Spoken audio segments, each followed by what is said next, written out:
Hey guys, tonight we're taking a journey back in time, not to some dusty battlefield or a crumbling castle, but to a place of surprising beauty and incredible ingenuity, the floating gardens of the Aztecs.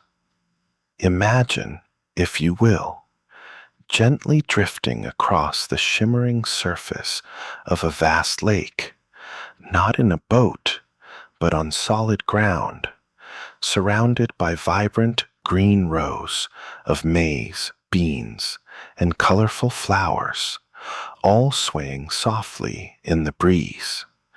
The air is thick with the scent of damp earth and blooming life, a gentle hum of insects providing the soundtrack to this agricultural marvel.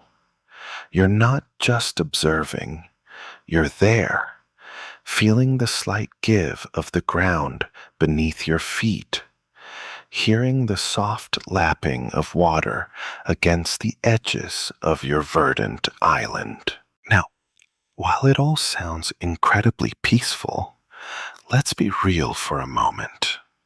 You probably wouldn't survive 5 minutes in ancient Tenochtitlan without a severe case of culture shock, or, more likely, accidentally offending a priest and ending up as a very unwelcome guest at a rather exclusive ceremony.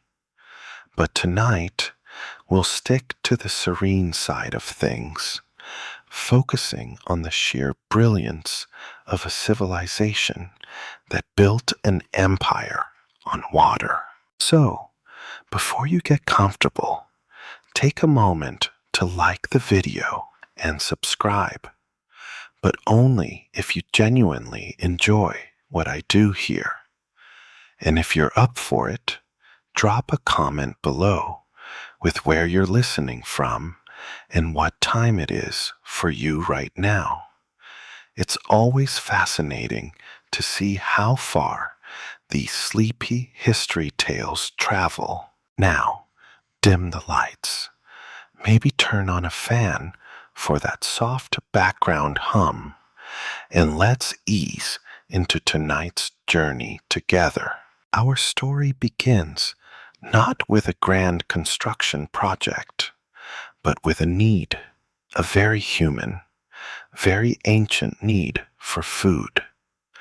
Picture the Aztecs, or more accurately, the Mexica people, long before they were the dominant force we now know. They were migrants, a nomadic tribe searching for their prophesied home. This quest led them to a peculiar place, the marshy, uninviting shores of Lake Texcoco in the Valley of Mexico. This wasn't exactly prime real estate, you understand. It was a saline lake, surrounded by swampy land, far from ideal for traditional farming. Yet, their prophecy, delivered by their patron god, Huitzilopochtli, was clear. Settle where an eagle perched on a prickly pear cactus, devouring a snake. Lo and behold, they found it, right there in the middle of this vast, watery expanse. So, around the early 14th century, probably about 1325 CE, they set up shop on a small, muddy island. You're there, looking out at the endless water, thinking, right, so how exactly do we feed ourselves here? The land was scarce, and what little there was often waterlogged. Imagine trying to plant a cornfield in a giant, shallow puddle. It just wasn't going to work. This wasn't just a minor inconvenience. It was an existential crisis. A growing population, even a small one, requires a reliable food source. Historians still argue whether their initial settlement was truly on a tiny island or more of a reedy shoal, but the challenge of limited arable land was undeniable. They couldn't simply clear forests or drain vast tracts of land like other civilizations. They were on a lake, for goodness sake. Their problem was unique, and their solution had to be equally inventive. This wasn't a case of, let's try to make the best of a bad situation. It was a full-blown, we need to invent a new way of farming or starve scenario. And starve they would not. Their ingenious minds, sharpened by years of nomadic survival, began to ponder the very water that seemed to be their adversary. They looked at the reeds, the mud, the shallow depths, and saw not an obstacle, but a resource. They started to envision land where there was only water. It's a bit like looking at a pile of Lego bricks and deciding to build a skyscraper instead of just a house. A pretty clever leap of logic, if you ask me. So, they're looking at Lake Texcoco, this vast, shimmering expanse, and they're thinking, how do we make this into farmland? This wasn't just about survival. It was about thriving, about building a civilization that would one day control much of Mesoamerica.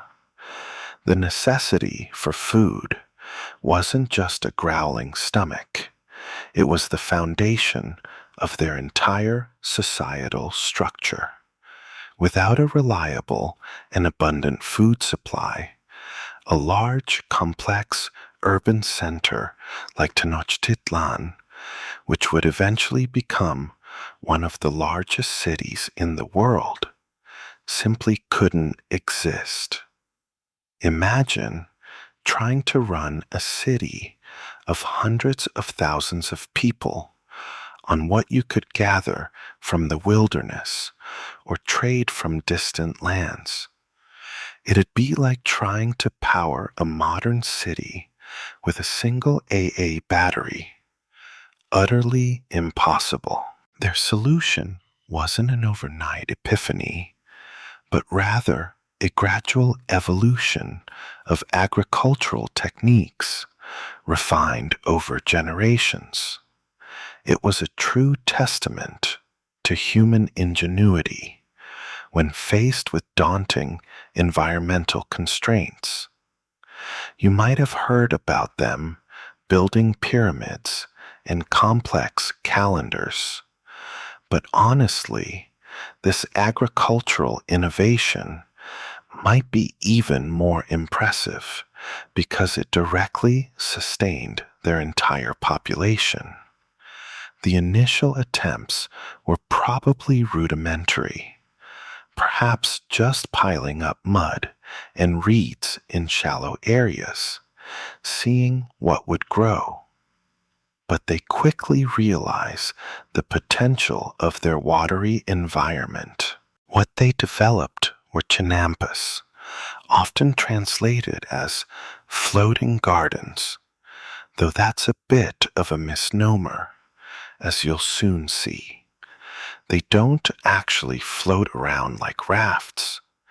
They're anchored to the lake bed, but they give the impression of floating due to the canals that surround them. Think of it like this. If you have a very, very soggy sponge, and you build up layers on top of it until it's dry enough to plant on, but it's still in the water. That's closer to the chinampa reality. This wasn't just a quirk, it was a fundamental shift in how they interacted with their environment. Instead of fighting the water, they embraced it, made it their partner in cultivation. Historians still argue about the precise timeline of their development, with some suggesting earlier Mesoamerican cultures might have experimented with similar concepts. But the Aztecs certainly perfected and scaled the technique. The beauty of the Chinampa system lay in its elegance and its self-sustaining nature. It wasn't about draining the lake. It was about transforming parts of it into highly productive farmland. This method allowed for year-round cultivation, unlike rain-fed agriculture, which was susceptible to seasonal droughts. You, as an ancient Aztec farmer, wouldn't be staring up at the sky, praying for rain. You'd be looking down at your carefully managed canals, knowing your crops had all the water they needed. It was an agricultural superpower move, if you ask me. Imagine the peace of mind knowing your family wouldn't go hungry, even when the gods seemed to be withholding their blessings elsewhere. And this wasn't just small-scale gardening.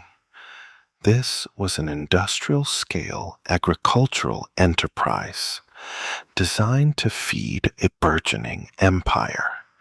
The efficiency of Chinampa farming was astounding.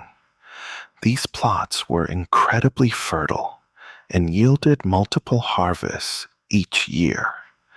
It's estimated that a single Chinampa could produce enough food to feed a family of 20, which, frankly, makes my little backyard vegetable patch look utterly pathetic by comparison. This high productivity meant that not everyone had to be a farmer. Specialization of labor, a hallmark of complex societies, became possible. You could have artisans, priests, warriors, and administrators, all supported by the bounty of these watery fields.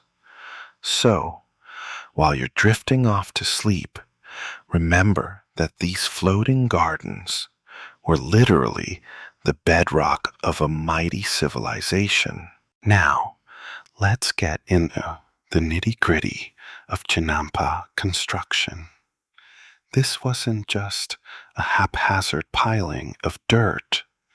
It was an engineering marvel, a testament to practical knowledge passed down through generations.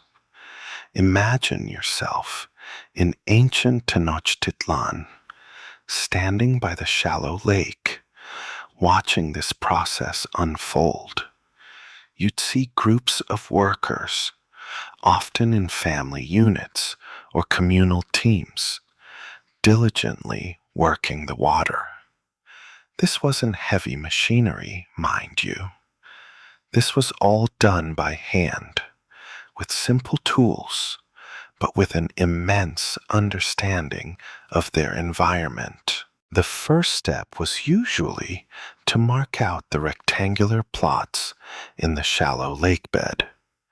These plots varied in size, but a common dimension might be around 30 by 2.5 meters, or roughly 100 by 8 feet. Think of them as long, narrow, raised beds. The narrowness was crucial, allowing easy access to the water for irrigation and maintenance, and it also maximized the edge effect, where crops benefit from constant moisture. Then came the laborious task of staking out the boundaries. You'd see long poles, often made from cypress trees, ahuejote in Nahuatl, driven into the lake bed to create a sturdy perimeter for your future garden. These stakes weren't just temporary markers.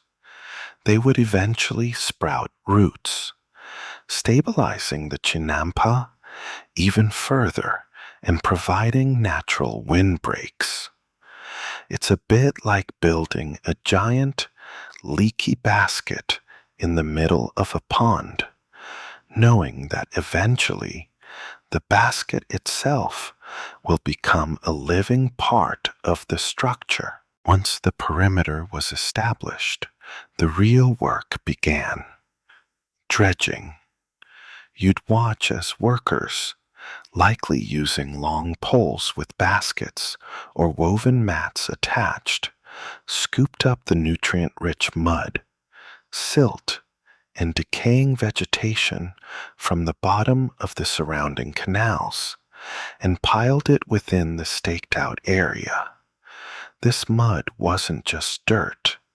It was a black gold mine of organic matter, full of decomposed plant material and fish waste, providing an incredibly fertile foundation for crops. This process simultaneously deepened the canals, making them more navigable for canoes and improving water circulation, while also building up the height of the chinampa. It was a win-win situation, a truly sustainable cycle. Historians still argue about the exact depth of the initial dredging and how quickly the land was built up, but the consensus is that it was a continuous, evolving process. Imagine the sheer physical labor involved. Day after day, scooping, lifting, piling. It wasn't a quick job. It was a commitment. But the payoff was enormous. Productive, fertile land in a place where it seemed impossible. And this wasn't just a one-time build. Chinampas required constant maintenance. The canals would naturally silt up, so regular dredging was necessary to keep them clear and to replenish the topsoil of the chinampas. So, while you might get a few good years out of your new floating garden, you'd always have the next round of dredging looming. Think of it as a never-ending cycle of mud pie making, but with far tastier results. The genius of it wasn't just the mud. It was the understanding of the entire ecosystem. The water in the canals provided constant moisture to the root systems of the plants through capillary action, meaning the crops were never thirsty. You wouldn't need to haul buckets of water or pray for rain. Your garden was self-watering. This was a technological leap as significant in its context as any modern irrigation system. It allowed for intensive agriculture, growing multiple crops per year, vastly increasing the food output of the region. So, as you drift deeper into sleep, picture those long, fertile strips emerging from the lake, a testament to human determination and a profound connection to the natural world. With the perimeter staked and the initial dredging complete, the next crucial step in chinampa construction was to build them up, layer by layer, until they were truly viable agricultural plots. This wasn't about simply dumping a huge pile of mud. It was a deliberate process, akin to building a giant organic lasagna.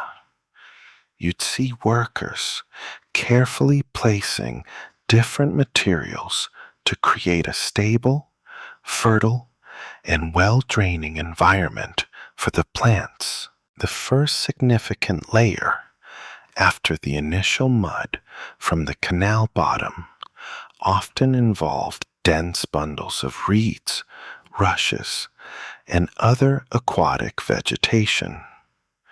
Imagine collecting huge armfuls of these plants from the lake, bundling them tightly, and then meticulously arranging them within the staked out boundaries. These plant materials served several vital purposes.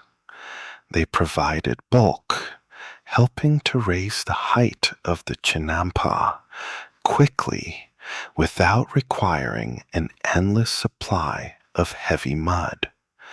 More importantly, they created a kind of natural drainage system. As these organic materials slowly decomposed, they would form rich, dark humus, continuously enriching the soil. It was like having a built-in composting system right beneath your crops. This ingenious use of readily available natural resources highlights the deep ecological understanding the Aztecs possessed. On top of these foundational layers of plant matter, more mud and silt from the canal bottoms would be added. This wasn't just any mud. It was incredibly fertile, packed with nutrients that had settled over time.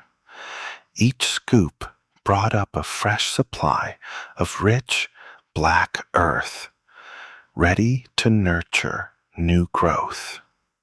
This continuous process of dredging the canals and piling the mud onto the chinampas meant that the land was constantly being refertilized, eliminating the need for artificial fertilizers.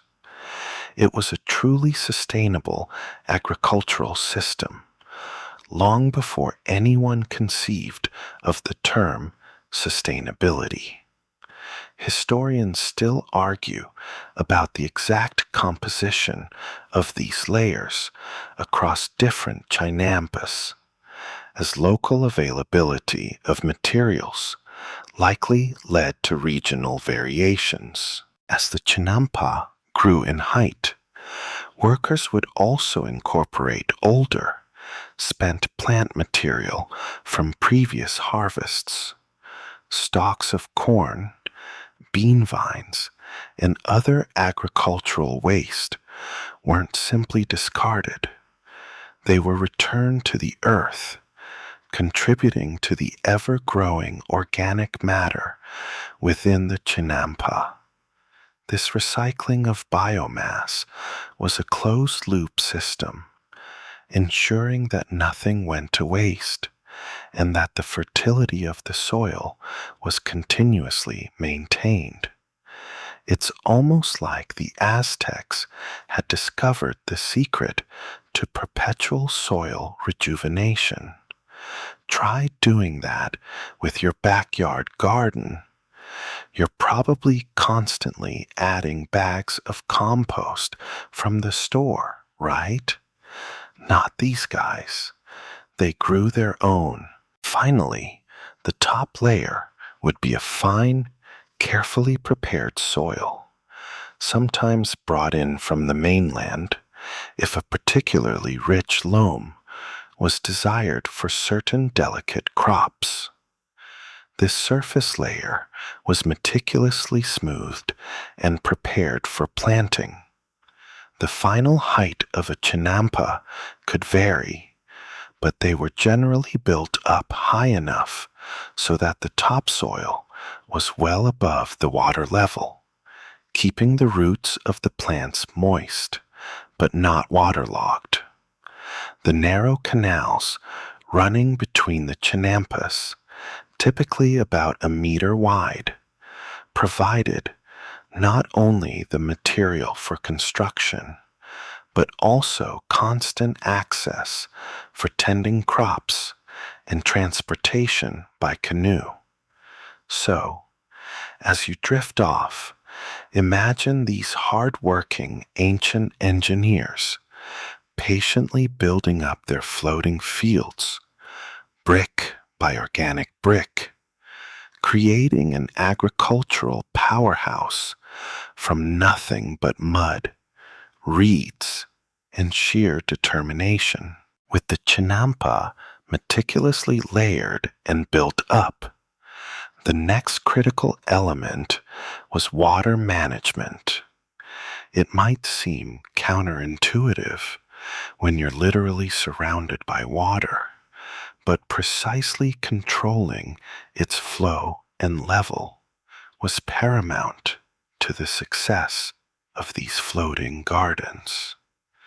This wasn't just about having water, it was about having the right kind of water at the right depth all the time.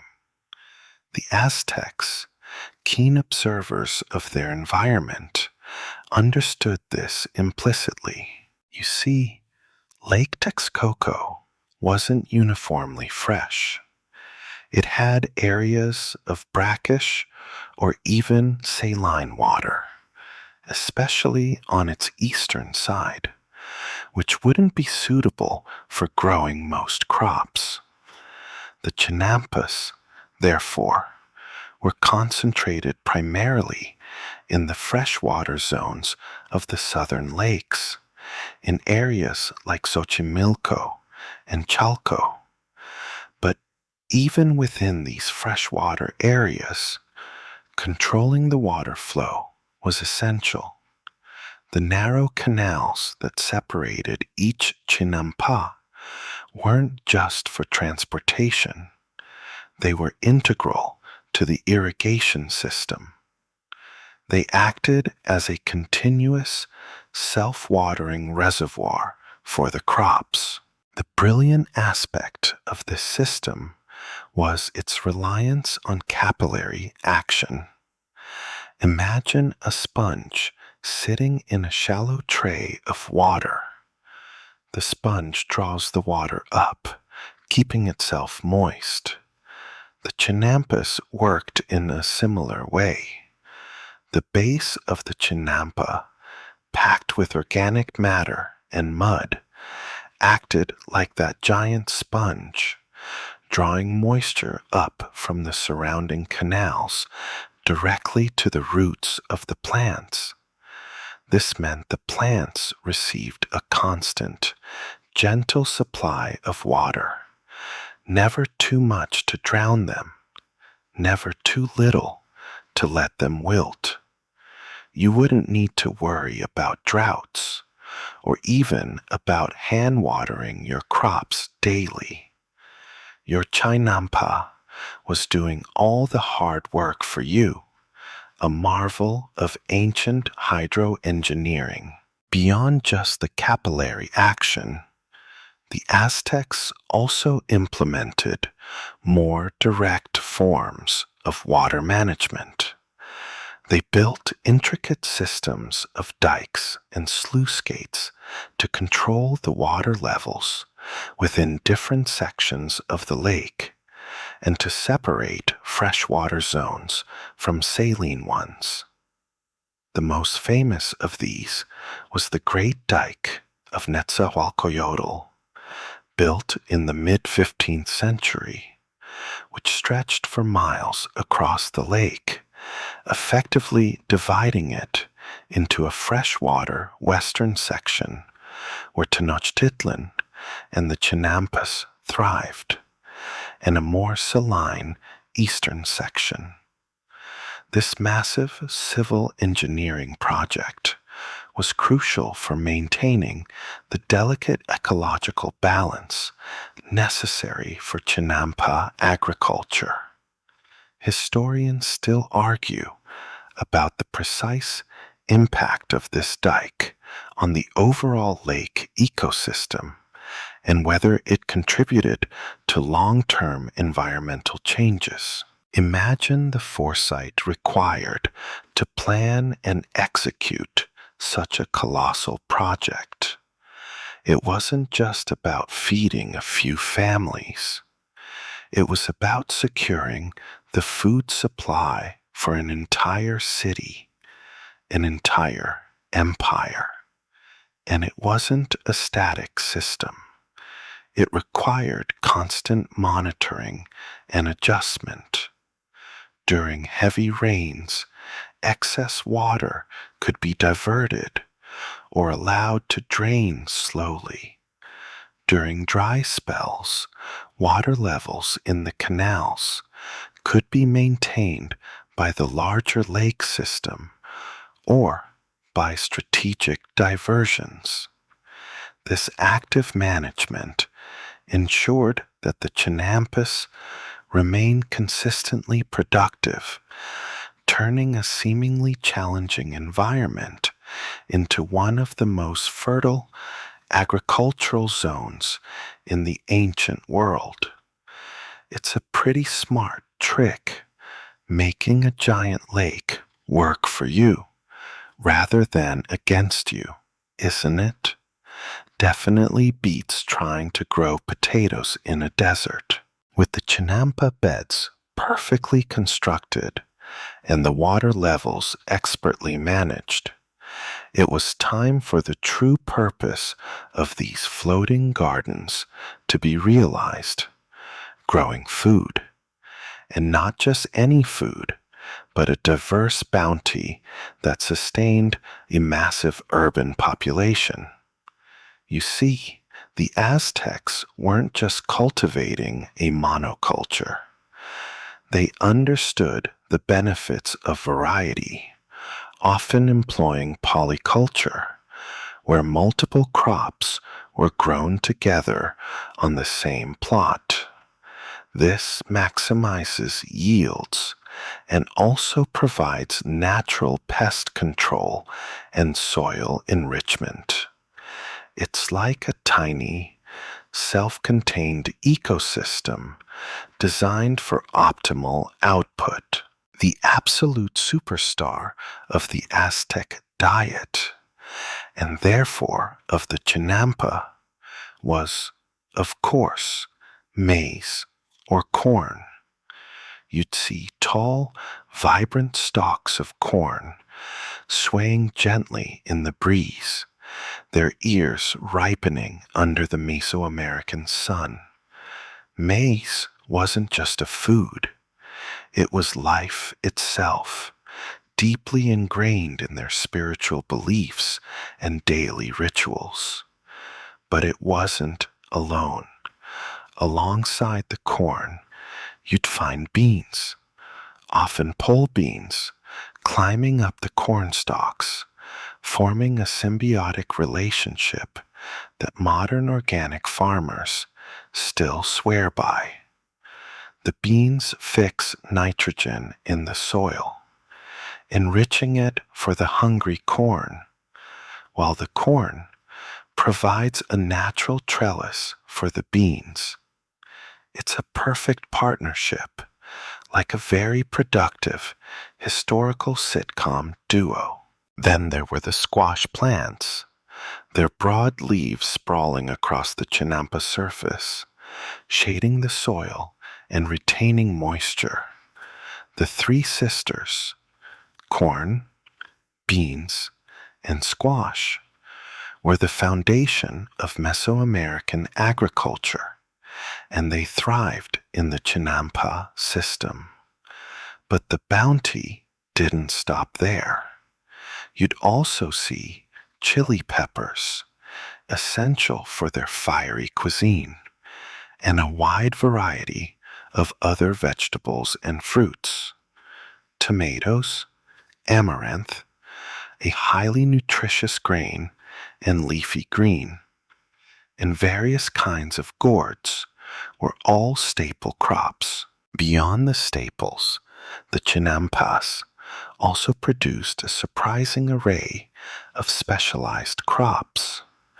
Perhaps you'd spot some chia, whose seeds were valued for their energy-boosting properties, or cacao trees, providing the beans for their prized chocolate drinks, though these would likely be cultivated in specific, sheltered areas or on the mainland, given their sensitivity. Cotton was also grown, providing fibers for textiles and various medicinal herbs that formed the basis of Aztec pharmacology.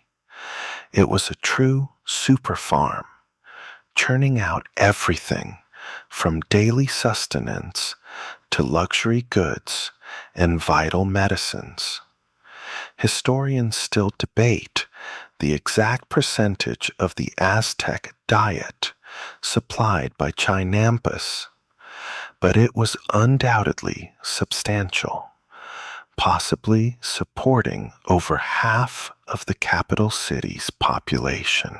Imagine the sheer vibrancy of these gardens, not just uniform green rows, but a tapestry of colors and textures. Bright red chilies, golden ears of corn, the dark green leaves of squash, and perhaps even some brilliant marigolds, used in rituals and believed to protect the crops. It wasn't just efficient, it was beautiful. And the best part? Thanks to the constant moisture and rich soil, multiple harvests were possible throughout the year, sometimes up to 7 cycles for fast-growing vegetables. While your modern-day garden might give you 1 or 2 good hauls, the Aztecs were basically running a year-round food factory.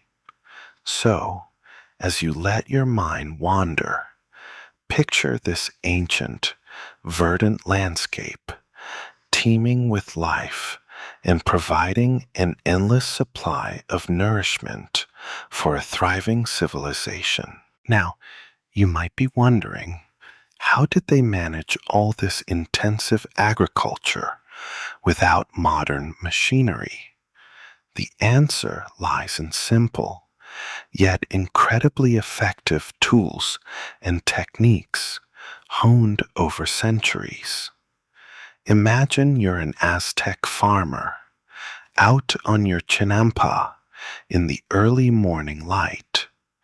You wouldn't have a shiny tractor or even an ox-drawn plow. Your implements would be extensions of your own hands, crafted from wood, stone, and bone. One of the most fundamental tools was the kioe, a type of digging stick or planting stick. This wasn't just a basic stick. It was specifically designed for the rich, moist soil of the Chinampas, often tipped with a hardened piece of wood or a stone blade. The kioe was used to create holes for planting seeds, to loosen the soil, and to generally prepare the beds. Think of it as a multi-purpose garden tool, a bit like a modern hand trowel, but much more robust and versatile.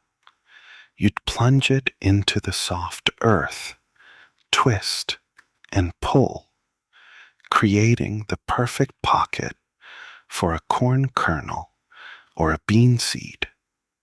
It sounds simple, but in the hands of an experienced farmer, it was incredibly efficient. Beyond the koa, you'd find other tools suited to the unique Chinampa environment.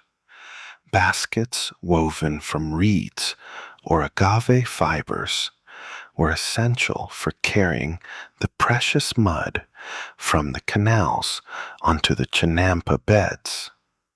These same baskets would be used for harvesting crops, collecting seeds, and transporting produce to market.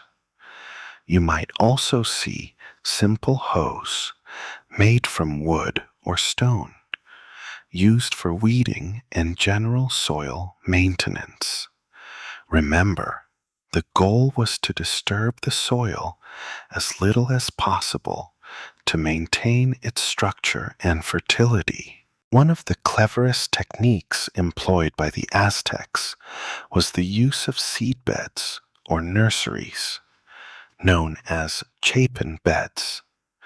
Instead of planting seeds directly into the chinampa, they would start their seedlings in small, highly fertile, raised nursery beds. Once the young plants were strong enough, they would be carefully transplanted to the main chinampas. This technique had several advantages. It allowed for greater control over the germination process, protected delicate seedlings from pests, and maximized the growing season. By the time the seedlings were transplanted, they already had a head start, meaning quicker harvests and more yield per year.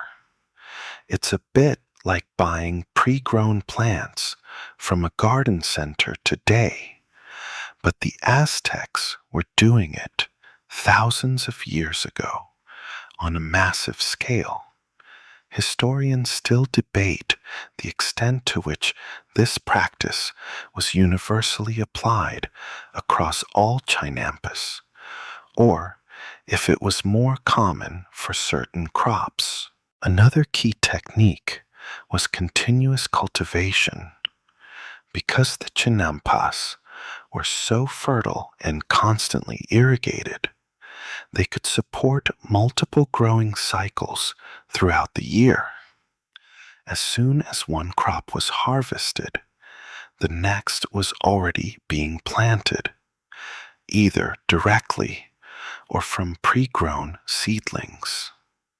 This intensive, year-round farming was incredibly productive, allowing the Aztecs to feed their dense population. You wouldn't see fallow fields resting for a season. These gardens were always working, always producing. It was a 24/7 food factory, minus the machines and the fluorescent lights. So, as you drift deeper into slumber, imagine the rhythmic movements of the ancient farmers, their simple tools working in harmony with the rich earth and the constant water, bringing forth an endless bounty. So, what was daily life like for a chinampero, one of these dedicated, floating garden farmers? Imagine waking with the first light, not to an alarm clock, but to the soft chirping of birds and the gentle lapping of water against your chinampa. Your home, a simple dwelling often made of wattle and daub, would be right there on the edges of the chinampa, giving you immediate access to your fields. This wasn't some distant farm you commuted to. Your farm was your backyard, your front yard, and pretty much every other yard you had. Your day would likely begin early, as the sun climbed above the distant volcanoes. The cool morning air would be ideal for tasks requiring physical exertion. You'd probably start by inspecting your crops, checking for any signs of pests, disease, or simply admiring the new growth. Perhaps you'd be pulling a few weeds, though with such rich soil, and intensive planting, there might not be as many as you'd expect in a less managed field. Then it would be time for planting if new crops were due, or tending to the young seedlings you'd nurtured in the nursery beds. This involved careful transplanting, ensuring each delicate plant got the best start. Later in the morning, you might shift to harvesting. Imagine plucking ripe ears of corn, gathering plump beans, or digging up vibrant squash. The freshness of the produce would be unparalleled, straight from the fertile earth to your basket. You'd also spend time meticulously collecting the nutrient-rich mud from the canals. This wasn't just a chore. It was a continuous act of replenishment, ensuring the sustained fertility of your garden. You'd load the mud into your canoe, paddle it to the edge of your chinampa, and then carefully spread it over the beds. It was rhythmic, almost meditative process, the gentle dip of your pole into the water, the rich smell of the earth. The canals weren't just for dredging and irrigation. They were the highways of this watery world. You'd constantly use your canoe, expertly navigating the narrow waterways, transporting tools, seeds, and most importantly, your harvested produce. Imagine paddling through a network of green islands, passing your neighbors, doing the same, perhaps exchanging a few words, or even some fresh vegetables. It was a communal dance of daily labor, all powered by muscle and ingenuity. Historians still argue about the precise division of labor within Chinampero families, but it's generally understood that all members, including children, contributed to the work, learning the vital skills from a young age. Lunch might be a simple meal, eaten right there on the chinampa, perhaps tortillas made from your own maize, with beans and chili, enjoyed under the shade of a small tree. The afternoon heat in the Valley of Mexico could be intense, so perhaps some of the heavier labor would be avoided during the hottest hours. This might be a time for repairing tools, weaving baskets, or preparing seeds for the next planting cycle. As the sun began to set, casting long shadows across the water, you'd make your final rounds, ensuring everything was in order, ready for another productive day. The sounds would soften to the rustle of leaves, the distant call of water birds, and the gentle lapping of the lake. It was a life deeply connected to the cycles of nature, one of hard work, but also of profound satisfaction, knowing you were feeding your family and your city. It certainly sounds more peaceful than battling rush hour traffic, doesn't it? The Chinampas weren't just individual farming plots. They were the beating heart of a vast and interconnected community role within Aztec society. Imagine stepping back in time and seeing not isolated farmers, but a vibrant network of families, all contributing to the greater good of Tenochtitlan. This wasn't simply about feeding your own family.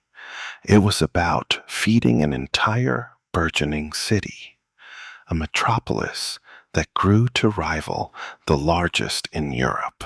At the most basic level, the Chinamperos were organized into calpuli, which were akin to neighborhood or clan units. Each calpuli collectively owned and managed a section of Chinampas. This communal ownership fostered a strong sense of shared responsibility. You wouldn't just be working your own plot, you'd be part of a larger team, contributing to the construction, maintenance, and defense of the entire agricultural system. Imagine regular communal workdays where neighbors gathered to dredge canals, repair banks, or prepare new chinampas. It was a giant, collaborative gardening effort, far beyond what your average community garden accomplishes. This collective effort ensured that the complex system of canals and dikes, vital for the Chinampas' survival, was maintained effectively. Historians still argue about the exact level of autonomy individual families had within these calpuli, but the cooperative spirit was undeniable. The Chinamperos' contribution extended far beyond just growing food. They were the essential lifeblood of the Aztec economy. Their surplus produce would be transported by canoe to the bustling markets of Tenochtitlan, most notably the colossal market at Tlatelolco. Imagine the vibrant scene. Hundreds, perhaps thousands, of canoes laden with fresh vegetables, fruits, and flowers converging on the city's canals. You'd see farmers haggling, merchants trading, and the sheer abundance of food on display, all thanks to the tireless work on the Chinampas.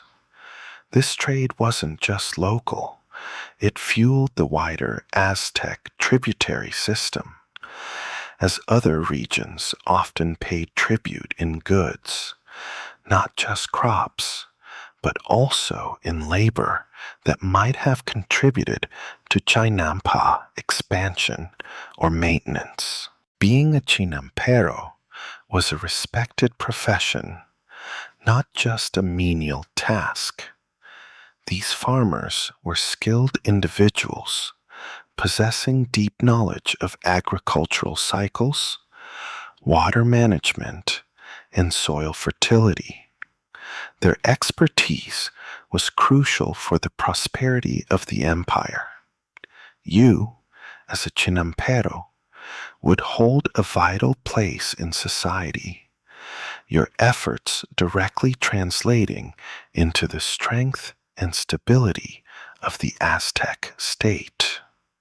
Without the constant flow of food from these floating gardens, the large army, the elaborate priesthood, and the sophisticated bureaucracy of Tenochtitlan simply could not have been sustained.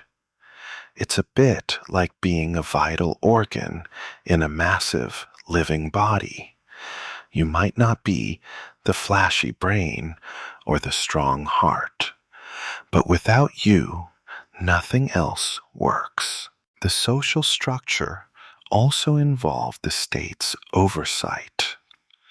While Kalpuli managed their specific areas, the central government played a role in large-scale infrastructure projects, such as the construction and maintenance of major dikes and dams that protected the Chinampas from flooding and regulated water salinity.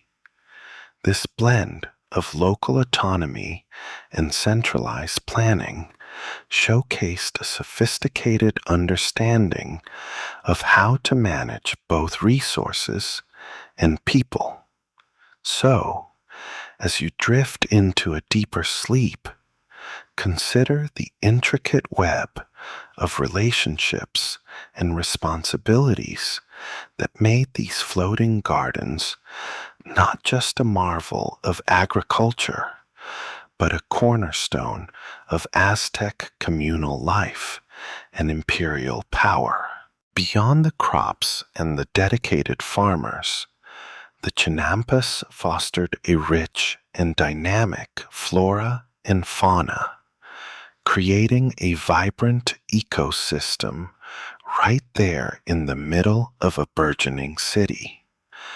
Imagine standing on the edge of a Chinampa, and instead of just seeing neat rows of corn, you glimpse a flash of iridescent blue as a kingfisher dives into the canal, or hear the rustle of reeds as a shy bird takes flight. This wasn't just a farm, it was a carefully balanced natural habitat, teeming with life. The intricate network of canals provided a perfect environment for aquatic life.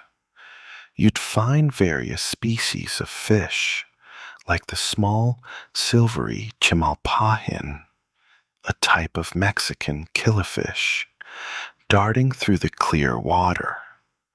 These fish weren't just for food, though they certainly supplemented the Aztec diet.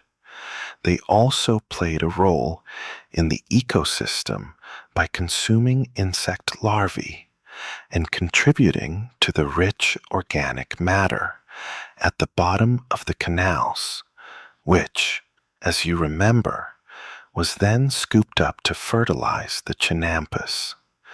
It was a beautiful, self-sustaining cycle where every element contributed to the health of the whole. Amphibians were also abundant. The most famous, of course, being the axolotl, a unique species of salamander that remains aquatic for its entire life, never losing its larval characteristics. These fascinating creatures, with their feathery external gills and perpetual smiles, were not only revered by the Aztecs, who sometimes consumed them as a delicacy and used them in medicine, but also played a crucial role in maintaining the health of the canals by feeding on smaller organisms. Imagine seeing these unusual, almost mythical-looking creatures slowly moving through the water as you tend to your crops. It's a bit like having living, breathing, incredibly cute water filters in your garden. Historians still argue about the exact population density of various aquatic species in the Chinampa canals, but all agree it was a biodiverse environment. The abundant plant life, both cultivated and wild, also supported a wide array of insects, birds, and even some reptiles. Dragonflies would flit above the water, their wings glinting in the sun, while various waterfowl, drawn by the rich food supply, would nest in the reeds along the canal banks. You might spot a heron patiently stalking fish or a flock of ducks dabbling in the shallows.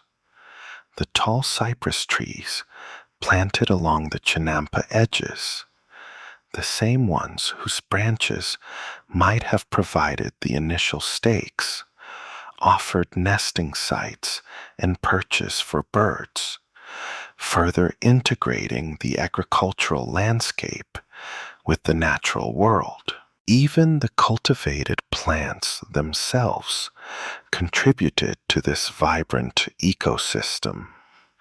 The diverse crops provided different habitats and food sources for various insects, creating a natural balance that helped to keep pest populations in check.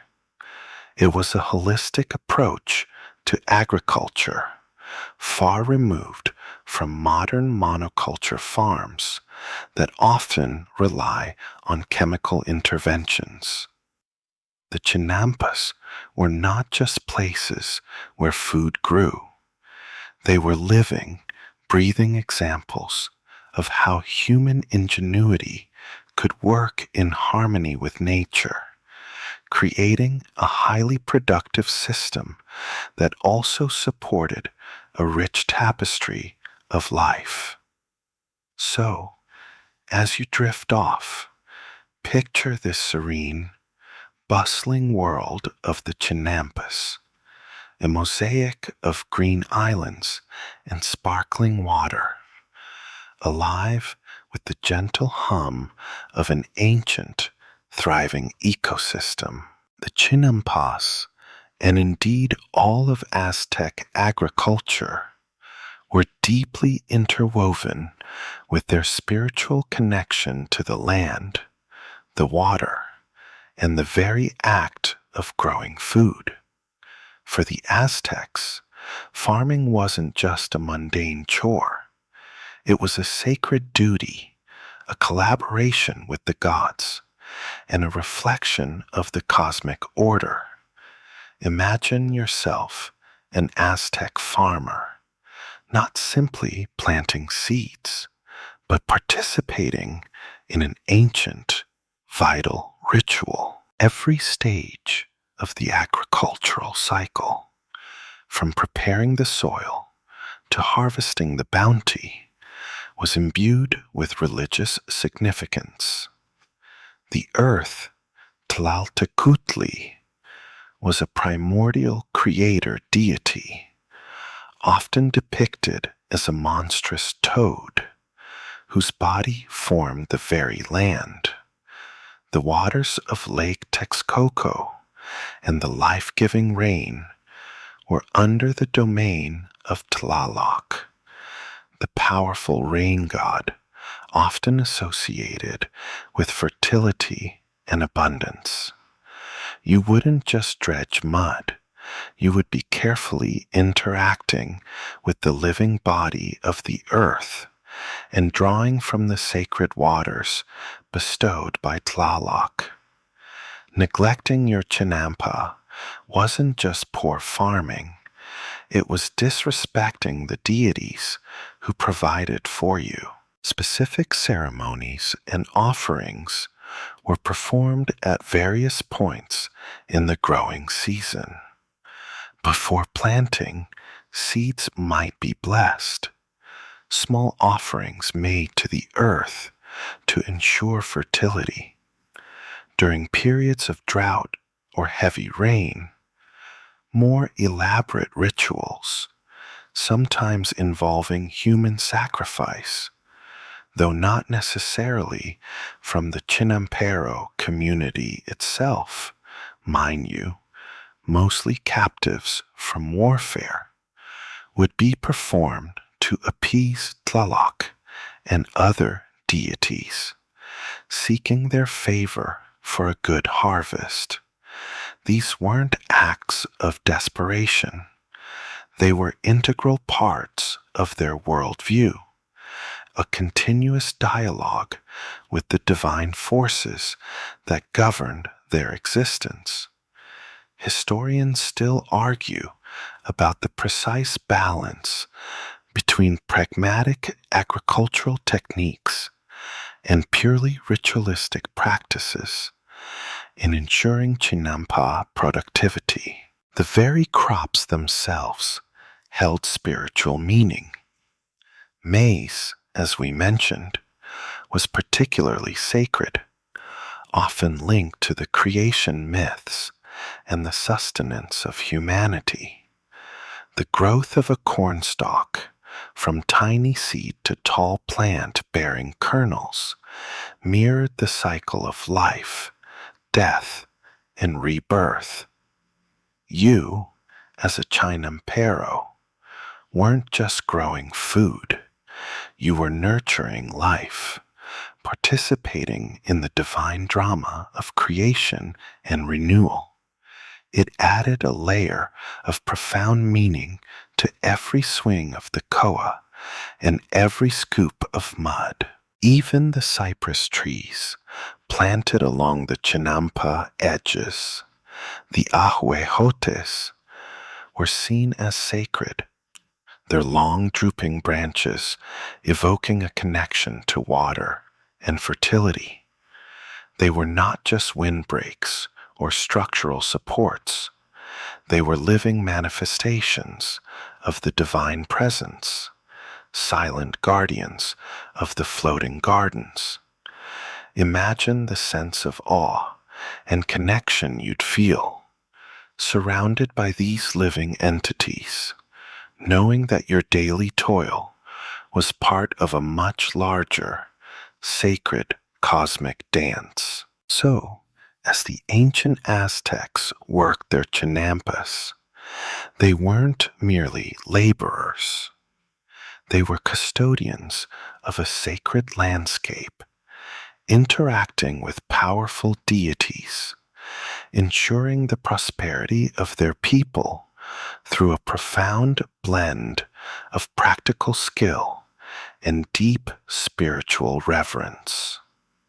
It was a connection to the land that ran far deeper than mere sustenance, imbuing every planted seed and every harvested crop with a sense of purpose and divine blessing. It makes your average trip to the supermarket feel a little less mystical, doesn't it? As the chinampas flourished, they didn't just feed the people, they also played a pivotal role in shaping the very appearance and character of Tenochtitlan's beauty. Imagine approaching the Aztec capital by canoe, seeing it emerge from the mist-shrouded lake, not as a grim fortress, but as a vibrant green jewel. This wasn't just a utilitarian city. It was a stunning metropolis, its elegance amplified by the intricate network of canals and verdant floating gardens. From a distance, the city would have seemed to float on the water, a mosaic of brightly colored buildings, bustling causeways, and, most strikingly, vast expanses of lush greenery. The chinampas, particularly those closer to the city center or used for ornamental purposes, weren't just agricultural zones.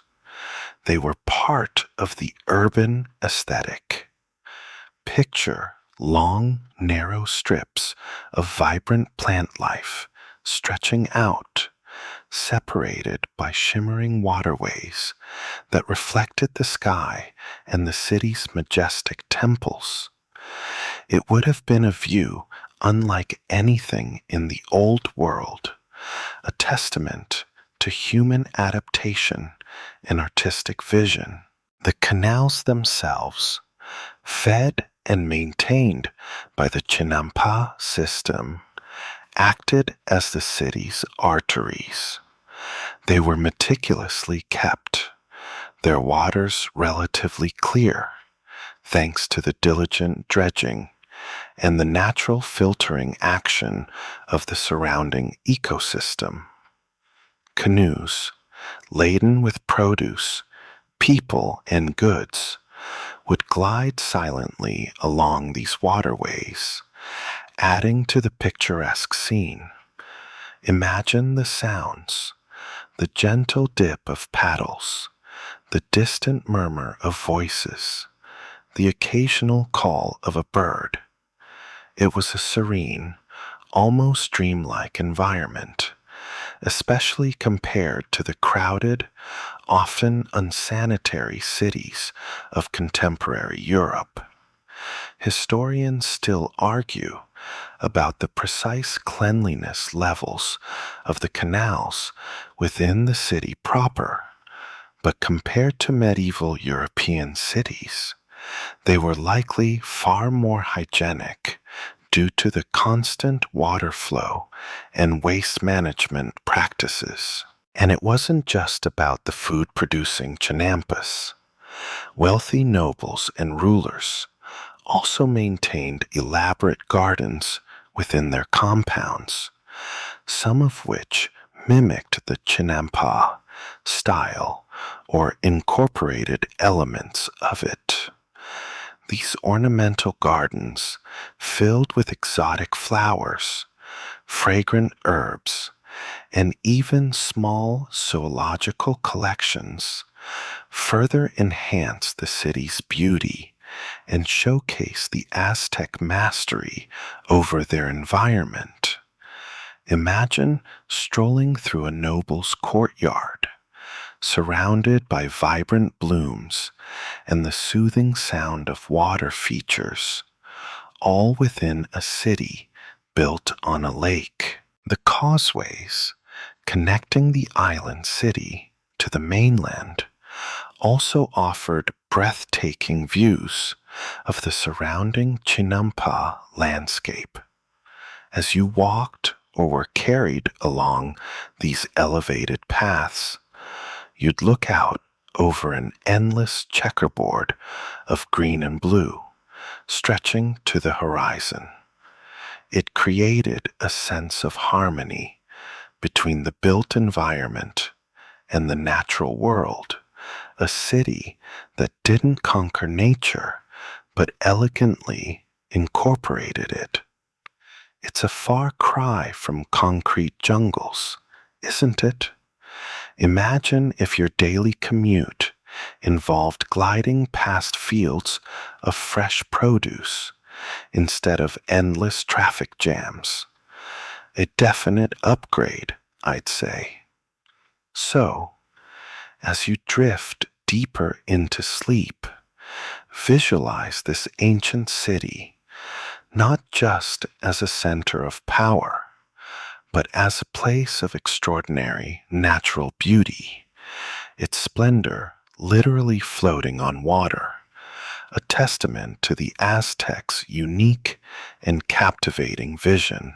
The integration of Chinampas into the broader urban planning of Tenochtitlan was nothing short of brilliant. This wasn't just a city that had floating gardens. It was a city whose very layout and functionality were intricately linked to them. Imagine arriving in the Aztec capital and realizing that the waterways weren't just decorative. They were the very arteries of this incredible urban organism. The Chinampas, particularly those closer to the city's periphery, served as a vital buffer zone, providing fresh air and green spaces around the dense urban core. They also acted as natural flood defenses, absorbing excess water during heavy rains and helping to regulate the lake's level. This thoughtful zoning ensured that even as the city expanded, its environmental balance was maintained, a concept that many modern cities could still learn from. You wouldn't find endless sprawl without any green breaks. Instead, the city breathed through its gardens. The precise rectangular grid pattern of the Chinampas often extended into the city's design, influencing the layout of streets and residential areas. The main causeways connecting Tenochtitlan to the mainland, acted as major thoroughfares, but the internal circulation within the city relied heavily on a sophisticated network of canals. These canals weren't just for transporting agricultural goods. They were also used for daily travel, waste removal, and even providing fresh water for drinking and bathing in some areas, though drinking water was often sourced from mainland springs and delivered via aqueducts. Historians still debate the extent to which the Chinampa grid directly influenced the entire city's street plan, but the visual and functional connection is undeniable. Think of it like a perfectly designed circulatory system. The Chinampas were the lungs, processing and producing vital sustenance, while the canals were the veins and arteries, distributing that lifeblood throughout the urban body. This intelligent integration meant that food could be brought directly from the Chinampas to the market districts with minimal effort, reducing the need for extensive road networks or large storage facilities within the city center. Imagine your groceries arriving by tranquil canoe instead of a rumbling truck. Sounds pretty good, doesn't it? Furthermore, the continuous dredging of the canals, as you remember, wasn't just for maintaining the Chinampas' fertility. It also kept the waterways navigable and prevented stagnation. This constant flow helped to manage the city's waste and prevented the buildup of unhealthy conditions, a stark contrast to many European cities of the same era, which often struggled with sanitation and disease due to poor water management. The Aztecs used waste to their advantage, transforming it into new land and new food. It's an environmental cycle that makes our modern landfills look, well, a little less sophisticated. So, as you drift off into a peaceful sleep, picture this ancient city, a masterclass in urban planning, where nature and civilization were not at odds, but beautifully intertwined, thanks in large part to the genius of the floating gardens. The intricate network of canals that defined the Chinampa landscape wasn't just for growing food or beautifying the city. It was also the primary system for transport and canals, acting as the vibrant circulatory system for the entire Aztec capital. Imagine Tenochtitlan not as a city of roads and carriages, but as a bustling Venice of the Americas, where canoes were the ubiquitous mode of transport. You would have seen hundreds, perhaps thousands, of canoes of varying sizes constantly moving along these waterways. These weren't just simple dugouts. Some were large, capable of carrying significant loads of produce, building materials, or even groups of people. The smaller, faster canoes would be used for personal travel, allowing swift movement across the watery landscape. This reliance on water transport meant that goods could be moved efficiently, and with relatively little effort compared to overland travel. Imagine trying to haul tons of corn through muddy streets versus gliding it effortlessly over water. It's a no-brainer, really. The canals facilitated every aspect of daily life and commerce. Farmers from the Chinampas would paddle their loaded canoes directly to the great market of Tlatelolco, selling their fresh produce.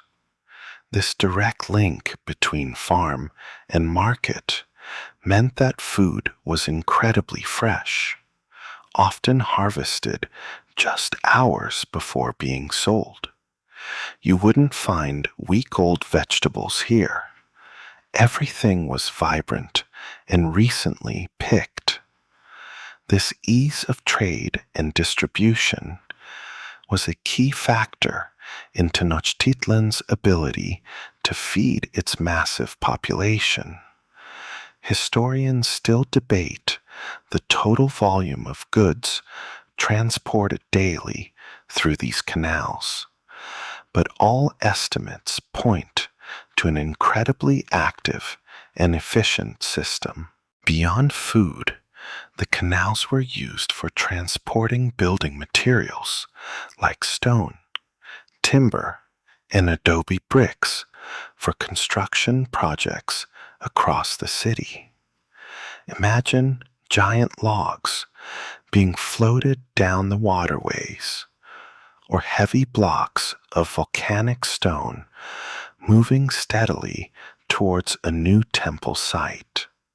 Even refuse and human waste were collected and transported by canoe to be used as fertilizer on the Chinampas, showcasing their incredibly efficient recycling system. Remember that crocodile dung sunscreen? Well, they were also using human waste to grow your food. Don't think about that too much before bedtime. The design of the canals was practical and intuitive. They typically ran in straight lines, forming a grid that mirrored the Chinampas themselves, making navigation straightforward. Intersections often formed small harbors or docking areas where canoes could tie up for loading and unloading. Bridges, often simple wooden structures, or even causeways that acted as raised roads, spanned these canals at various points, allowing pedestrian traffic to move easily between island plots and city sections. These bridges could sometimes be removed or raised, acting as a form of defense for the island city. So, as you drift off to sleep, picture this ancient city alive with the gentle rhythm of water transport, the silent glide of canoes, the murmur of distant voices, the vibrant colors of produce being transported, all part of the unique tapestry of Tenochtitlan, a city whose very existence was intertwined with its incredible network of watery highways. It's a vision of urban living that feels both ancient and remarkably forward-thinking. Even with their brilliant engineering and careful management, the Chinampas were not immune to the challenges posed by nature. One of the most significant and persistent threats was floods. Imagine the immense lake, usually a benevolent provider, turning into a formidable adversary, its waters swelling and threatening to engulf the carefully constructed floating gardens. Lake Texcoco while providing the foundation for the Chinampas, was also prone to dramatic fluctuations in its water level. Heavy seasonal rains, particularly during the wet season from May to October, could cause the lake to rise significantly. This wasn't just a minor inconvenience. A serious flood could submerge entire Chinampas, washing away crops, eroding the carefully built beds, and contaminating the freshwater agricultural zones with the saltier waters from other parts of the lake. For the Chinampero, a major flood meant not just the loss of a harvest, but potentially the destruction of their very livelihood and the risk of famine for the city. The Aztecs were keenly aware of these dangers and invested immense resources into mitigating them.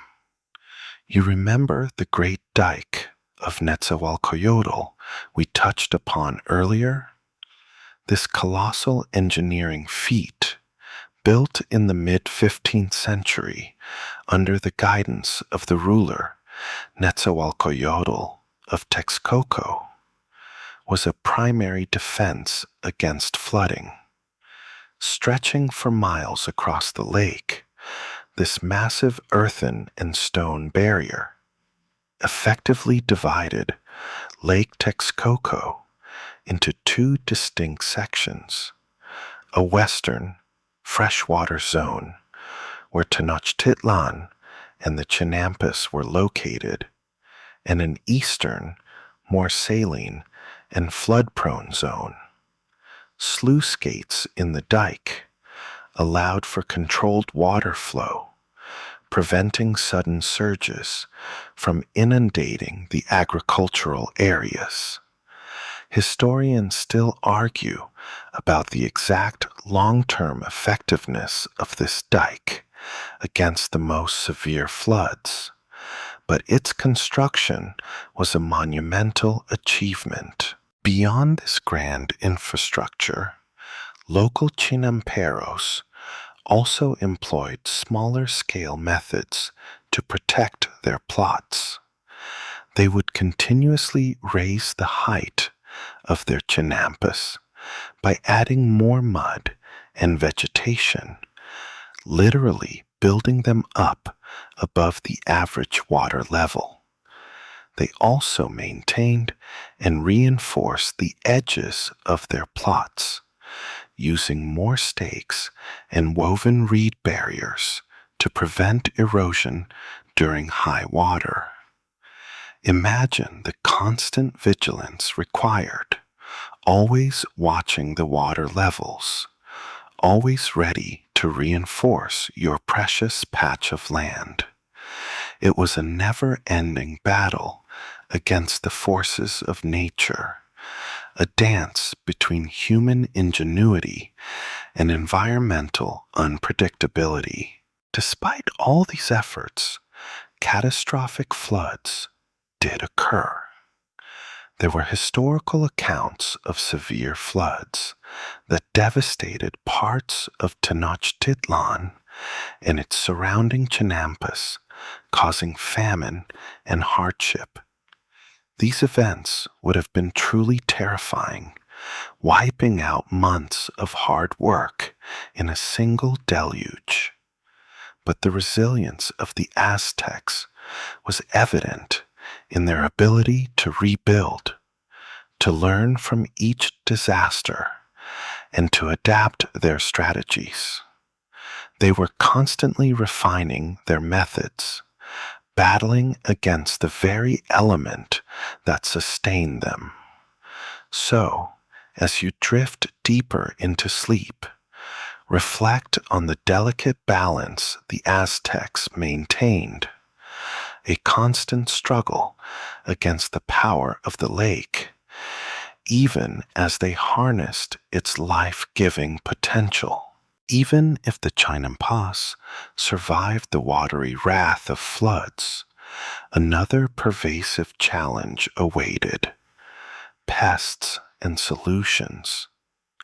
Imagine your meticulously tended garden, a verdant masterpiece, suddenly under siege from creatures great and small, all looking for a free meal.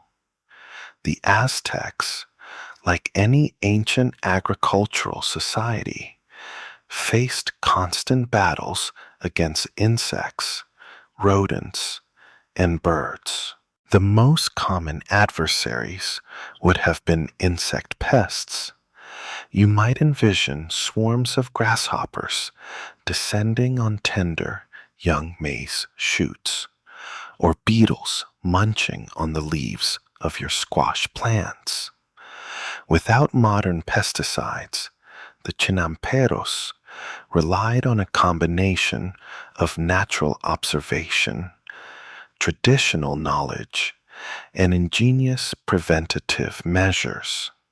One method involved rotating crops, which could help break pest cycles by depriving specific pests of their preferred food source in successive seasons. This was a sophisticated understanding of agricultural ecology, well ahead of its time. Another key strategy was polyculture, as we discussed earlier. By planting a variety of crops together on the same chinampa, the Aztecs created a more biodiverse environment. This diversity often attracted a wider range of beneficial insects, such as predatory beetles or wasps, which would naturally prey on the pest insects. It's like setting up a miniature natural army to defend your crops, all without a single chemical spray. Imagine tiny insect mercenaries fighting on your behalf. Pretty neat, huh? This natural pest control system was remarkably effective, especially when compared to the vast monoculture fields that often characterize modern farming, which are notoriously susceptible to widespread pest infestations. Historians still argue about the precise impact of specific intercropping patterns on pest suppression, but the general principle is widely accepted. Beyond insects, rodents like field mice and rats would have been a nuisance, eyeing the ripening corn and other stored grains. The Aztecs likely employed methods of trapping, or, in some cases, even encouraging natural predators.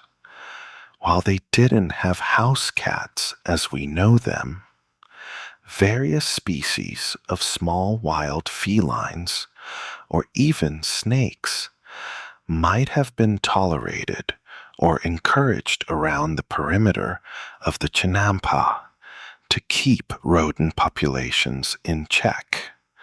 It's a pragmatic approach. If a snake eats your rat problem, who are you to complain?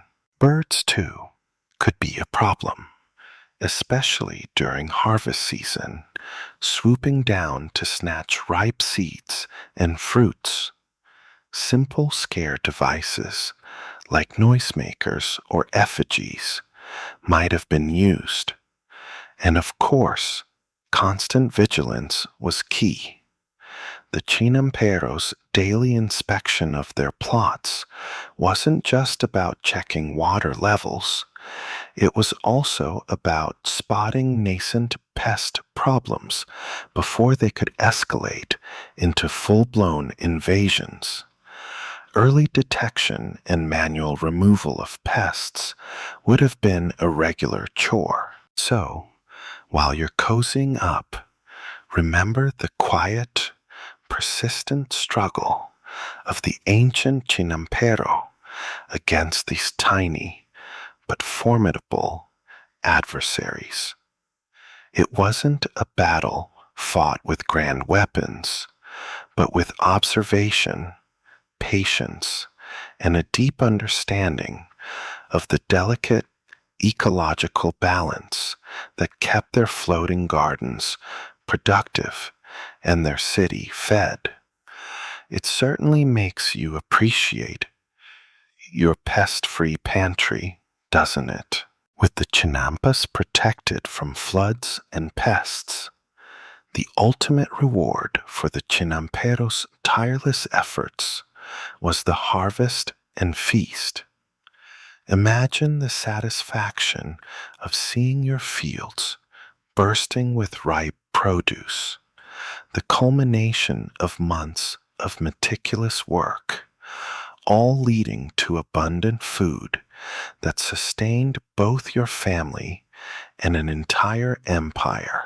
The Chinampas, with their incredible fertility and year-round cultivation, allowed for multiple harvests throughout the year, sometimes as many as 4 to 7 cycles for fast-growing crops like chilies and squash. You wouldn't just have one glorious harvest season. You'd have a continuous bounty. Picture yourself moving through the rows, carefully plucking ripe tomatoes, snapping fresh beans, or carefully extracting ears of plump maize from their stalks.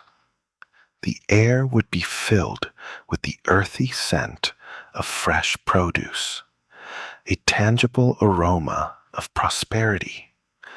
This constant cycle of growth and harvest meant a steady supply of food for the markets and for daily consumption, preventing the lean times that often plagued agricultural societies reliant on single annual harvests. After the harvest, a portion of the produce would, of course, be kept for the Chinampero's own family. Imagine the delicious meals prepared.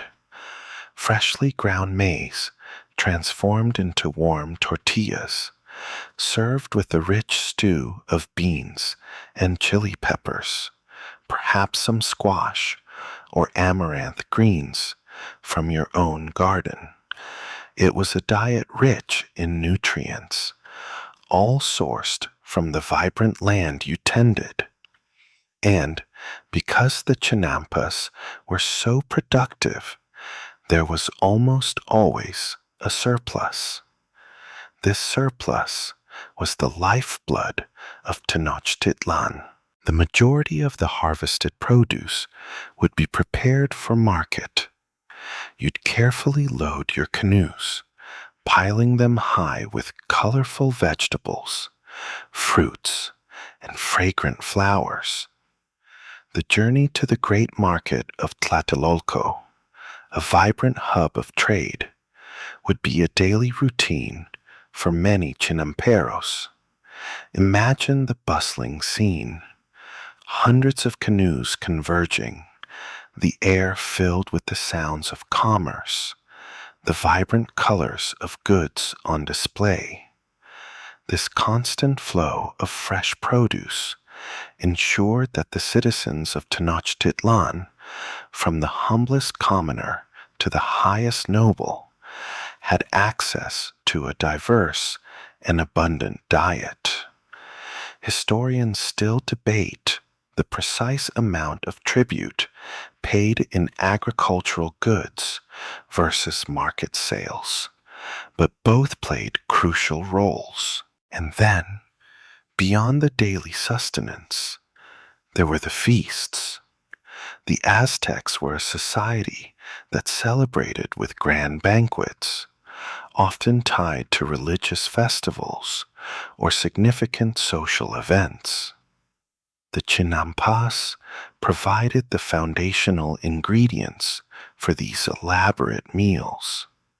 Imagine tables laden with tortillas, tamales, various meat dishes, often turkey or dog, sometimes even deer from managed hunting lands, and an incredible array of vegetable and fruit dishes, all fresh from the floating gardens.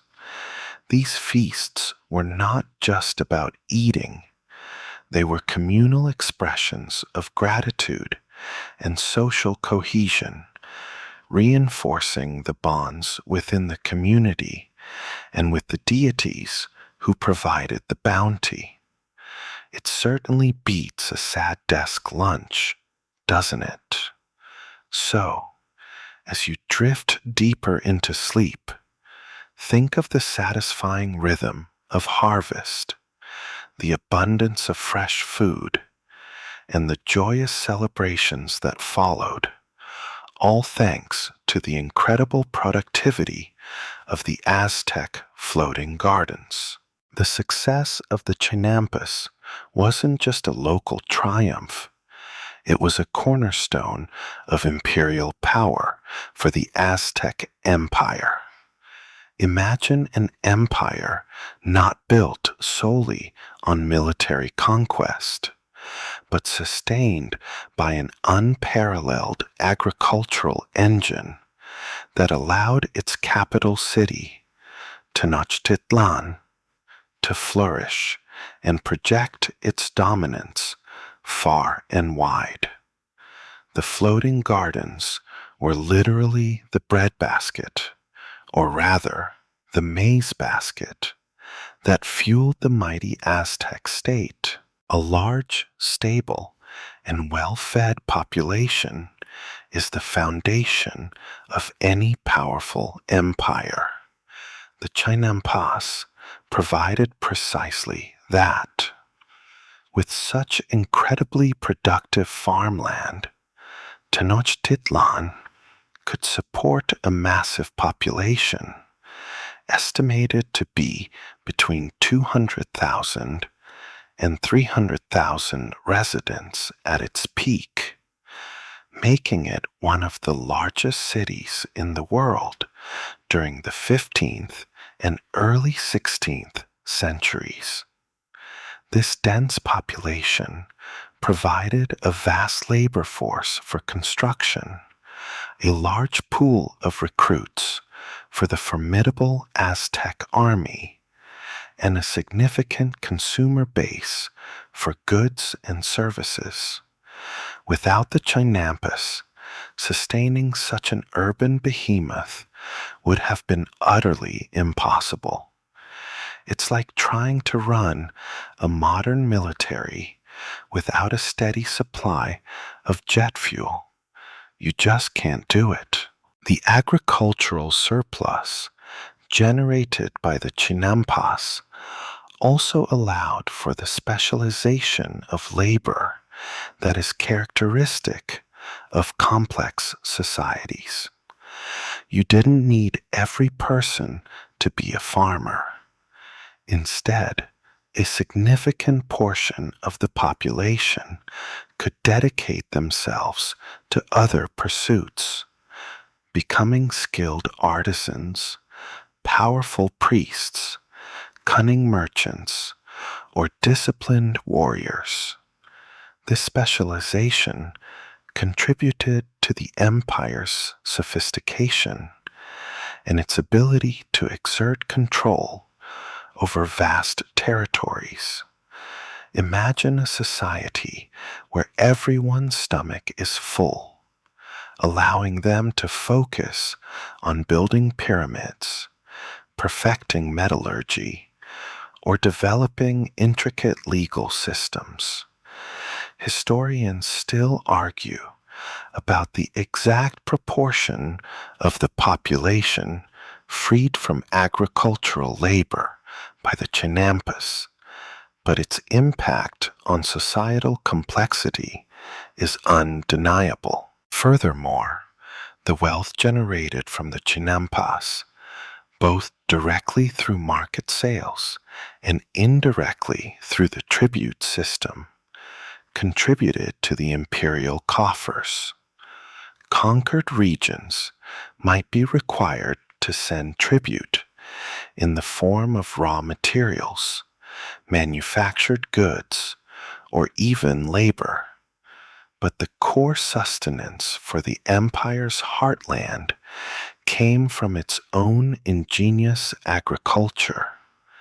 This self-sufficiency in food production made the empire less vulnerable to disruptions in trade routes or rebellions in outlying provinces. It was an internal strength, a steady pulse of sustenance that kept the empire strong. The sheer organizational power required to maintain and expand the Chinampa system also showcased the administrative capabilities of the Aztec state. The construction of massive dikes, the regulation of water levels across vast areas, and the coordination of thousands of farmers speak volumes about their centralized authority and effective governance. This was not just a collection of individual farmers. It was a strategically managed agricultural complex designed to serve the needs of the empire. So, as you peacefully drift off, consider how these humble, floating gardens were not merely patches of mud and plants, but the vital, verdant foundation upon which one of Mesoamerica's most powerful empires was built, an incredible testament to the power of a full belly. The immense power and sophistication fueled by the Chinampas, however, faced an unforeseen and ultimately devastating challenge with the decline and conquest of the Aztec Empire. Imagine the clash of two worlds, one built on intricate harmony with water, the other arriving with a thirst for land and a very different approach to resources. When Hernán Cortés and his Spanish conquistadors arrived in the Valley of Mexico in 1519, they were utterly astonished by Tenochtitlan. Accounts from the Spanish chroniclers speak of their awe at the sight of a city seemingly floating on water, surrounded by these incredibly fertile gardens. Bernal Diaz del Castillo, one of Cortés's soldiers, famously described it as like the enchanted castles of the legend on the water. This initial wonder, however, quickly turned into a strategic understanding of the city's vulnerabilities. The very waterways that sustained the Aztecs would become their undoing. The initial impact of the Spanish arrival wasn't a direct assault on the Chinampas themselves, but rather on the political and social structure that supported them. The long siege of Tenochtitlan in 1521 was catastrophic. The Spanish, aided by indigenous allies who were rivals of the Aztecs, cut off the aqueducts that supplied fresh water to the city and launched brigantines, small warships, onto Lake Texcoco. These boats, armed with cannons, could move swiftly through the broad waterways, disrupting canoe traffic and isolating different parts of the city. The Chinampas, once a source of strength, became increasingly vulnerable as supplies were cut off and the farmers themselves were caught in the conflict. Historians still argue about the precise role of famine versus direct combat in the fall of Tenochtitlan, but the disruption of the food supply was undoubtedly critical. After the fall of Tenochtitlan and the subsequent colonization, the fate of the Chinampas began to shift dramatically. The Spanish had little understanding or appreciation for the intricate and sustainable system. Their agricultural practices were based on European models, large-scale dry land farming, often involving plows and domesticated animals, neither of which was suited to the delicate Chinampa environment. They also began to drain parts of Lake Texcoco to prevent flooding and to create more conventional farmland for cattle ranching and wheat cultivation. This large-scale draining was profoundly detrimental to the Chinampas, as it altered the delicate water balance they relied upon. Many of the Chinamperos either perished in the conquest, succumbed to European diseases, or were forced into new labor systems. The communal structures, the Calpuli, which had been so vital for the maintenance of the Chinampas, were dismantled or severely weakened under colonial rule. Without the constant dredging and meticulous care, many Chinampas simply began to degrade, gradually rejoining the lake bed or becoming dry, less fertile land. The vibrant, living tapestry of floating gardens began to fray. Imagine a complex machine, painstakingly maintained for centuries, suddenly left to rust. It's a sad turn of events, a testament to how easily a finely tuned ecological system can be disrupted by ignorance and short-sighted change. Despite the devastating impact of the Spanish conquest and the subsequent colonial policies, the story of the Chinampas doesn't end with their decline.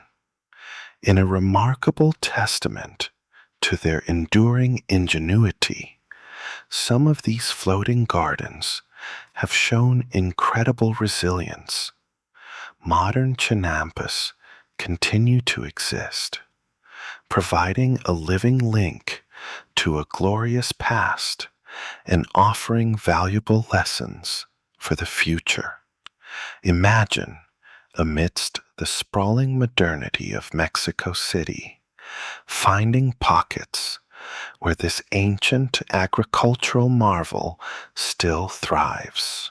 While much of the vast Chinampa system that once surrounded Tenochtitlan has been lost to urban expansion and continued lake drainage, certain areas manage to persist.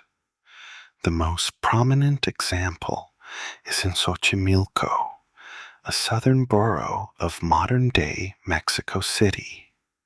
Here, the unique environmental conditions, primarily a freshwater spring system that continued to feed the canals, allowed the Chinampas to survive, albeit on a much smaller scale than their imperial heyday.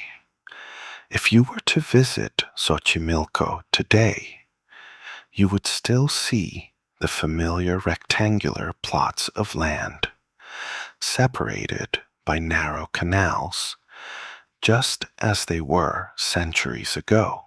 However, modern chinampas face new challenges.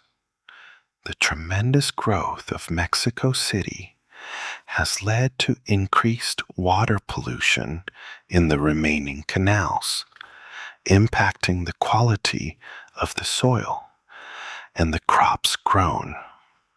Urban encroachment also constantly threatens to swallow up the remaining agricultural land, replacing fertile plots with concrete and buildings. It's a constant battle for survival against the tide of urbanization. Imagine trying to grow organic vegetables in your backyard while a skyscraper is being built next door. A similar, but far more desperate, struggle. Historians still argue about the exact historical continuity of all current Xochimilco chinampas, with some suggesting some areas may be post-colonial recreations, but the core techniques remain unchanged. Despite these pressures, the traditional chinampero farmers in Xochimilco continue to work their plots, using many of the same techniques passed down through generations. You would still see them scooping mud from the canal bottoms, enriching the soil, and planting crops by hand. Maize, beans, squash, and a variety of colorful flowers are still cultivated, often destined for local markets or for the city's restaurants. These farmers are not just producing food, they are preserving a unique cultural heritage and a remarkable example of sustainable agriculture. The enduring presence of these modern chinampas serves as a powerful reminder of the deep connection between the Aztec past and Mexico's present. They are living museums, demonstrating the effectiveness and environmental wisdom of ancient agricultural practices. While their scale may be reduced, their significance has only grown, highlighting the incredible adaptability and persistence of human ingenuity in the face of immense change. So, as you peacefully drift into deeper sleep, reflect on these remarkable floating gardens, still providing sustenance and telling a story of resilience, even today. The most famous and accessible testament to the enduring Chinampa system is undoubtedly Xochimilco's legacy.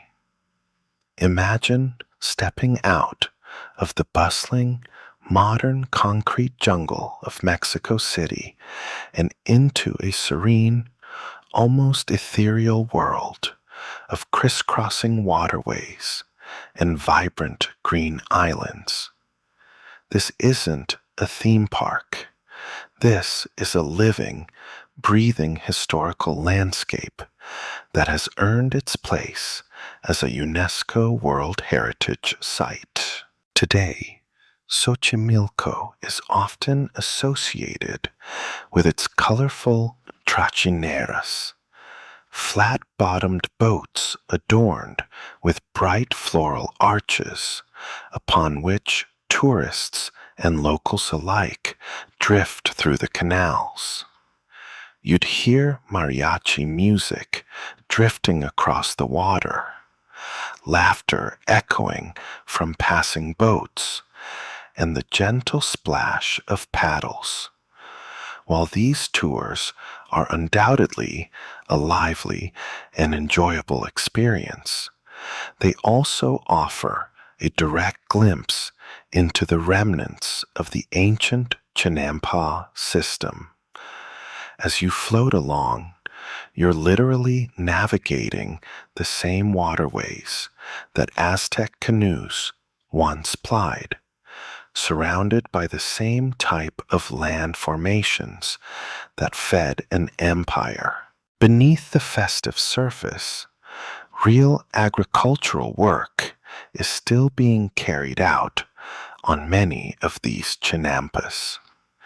You might catch sight of a local farmer or chinampero tending their crops, perhaps pulling a few weeds or harvesting fresh produce. They might be growing traditional crops like maize and beans, or more recently, a variety of vegetables and flowers destined for Mexico City's markets. This continued agricultural activity is vital, not just for food production, but for maintaining the integrity of the Chinampa system itself. Without constant dredging and cultivation, the canals would silt up and the islands would degrade.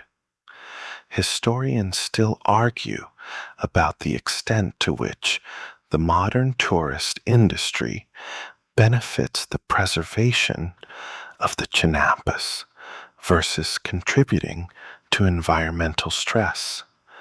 But its role in raising awareness is undeniable. The unique ecosystem of Xochimilco is also part of its precious legacy. It remains a crucial wetland habitat, a refuge for numerous species, including migratory birds and the critically endangered axolotl, the peculiar aquatic salamander we mentioned earlier. Imagine observing these fascinating creatures in their natural habitat, knowing they are living relics of a bygone era. The Chinampa landscape, with its intricate balance of water and land, provides an irreplaceable sanctuary in an otherwise heavily urbanized region. For researchers and environmentalists, Xochimilco is a living laboratory. It offers invaluable insights into sustainable agriculture, water management, and ecological engineering. Scientists study the fertility of the Chinampa soil, the efficiency of their irrigation, and their ability to support biodiversity. It's a remarkable example of how ancient wisdom can offer solutions to contemporary challenges like food security and environmental conservation. So, as you drift deeper into sleep, imagine the peaceful scene of Xochimilco, a place where history floats on water, a vibrant echo of an ancient civilization, and a hopeful sign for the future of sustainable living. Beyond their historical and cultural significance, the Chinampas offer profound lessons in Chinampa ecology. Imagine that ancient Aztec system, not just as a farm, but as a meticulously balanced miniature world, a self-regulating ecosystem that reveals remarkable insights into sustainable living. This isn't just quaint history. It's a blueprint for environmental harmony. At the heart of Chinampa ecology is the concept of nutrient cycling. You remember how the Chinamperos continuously dredged the nutrient-rich mud from the canal bottoms and piled it onto the growing beds.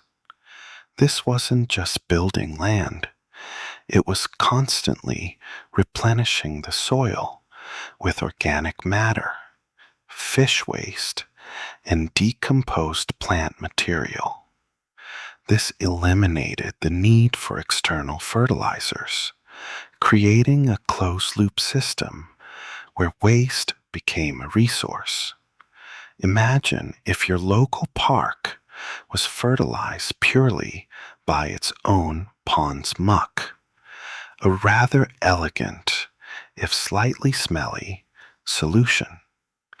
This constant refertilization maintained an incredibly high level of soil fertility, allowing for multiple harvests without depleting the land. Historians still argue about the precise chemical composition of Chinampa soil compared to modern fertilized fields, but its long-term productivity is undisputed. The interplay between the water and the land is another ecological marvel.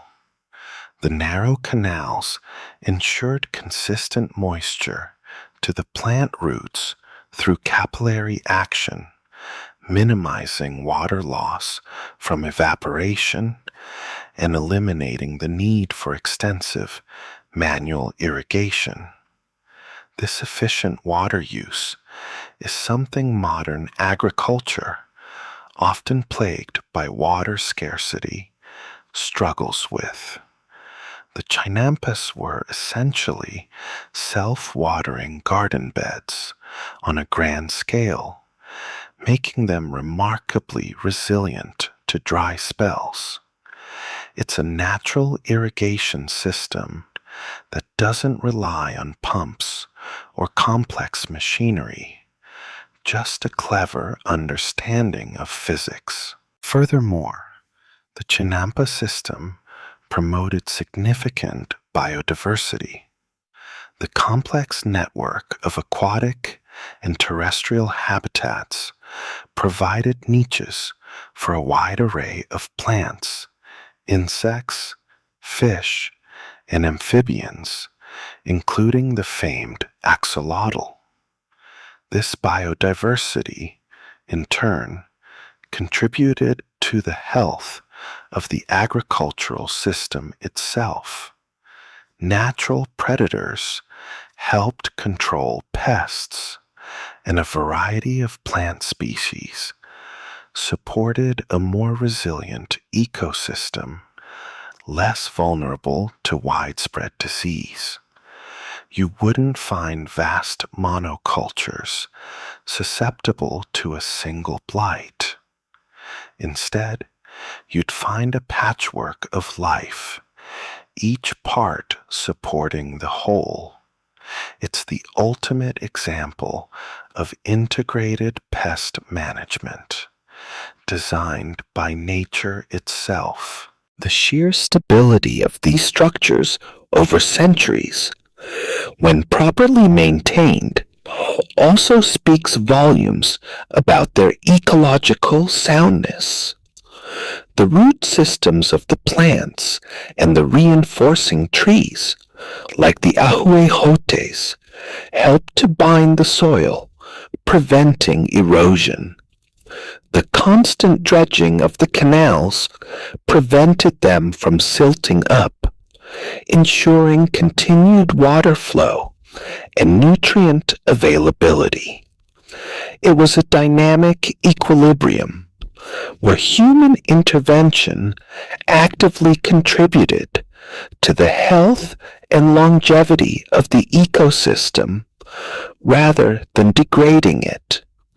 So, as you drift deeper into sleep, let the image of this ancient, self-sustaining system gently lull you, a powerful reminder of how human innovation can truly harmonize with the natural world.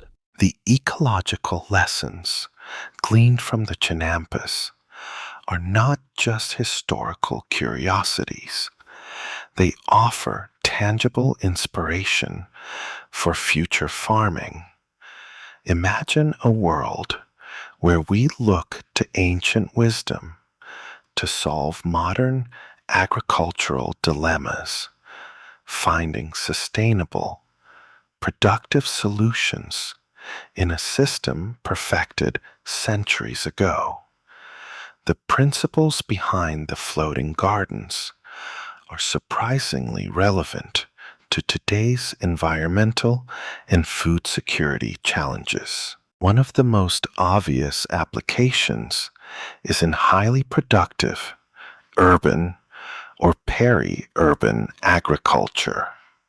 As global populations continue to grow and urbanize, the need for food production closer to consumption centers becomes critical. The Chinampa model, with its incredible yield per square meter, offers a blueprint for creating incredibly efficient food sources within or on the fringes of cities. Imagine vertical farms, not in towering glass structures, but as sprawling, low-lying, self-sustaining waterways. This could significantly reduce the carbon footprint associated with food transportation and improve access to fresh, local produce. Historians still argue about the scalability of pure Chinampa technology to modern industrial needs, but the underlying principles are certainly applicable. The Chinampa's closed-loop nutrient cycling is another golden lesson. In an era where synthetic fertilizers contribute to waterway pollution and consume significant energy to produce, the idea of continually enriching soil using natural, on-site materials is incredibly appealing.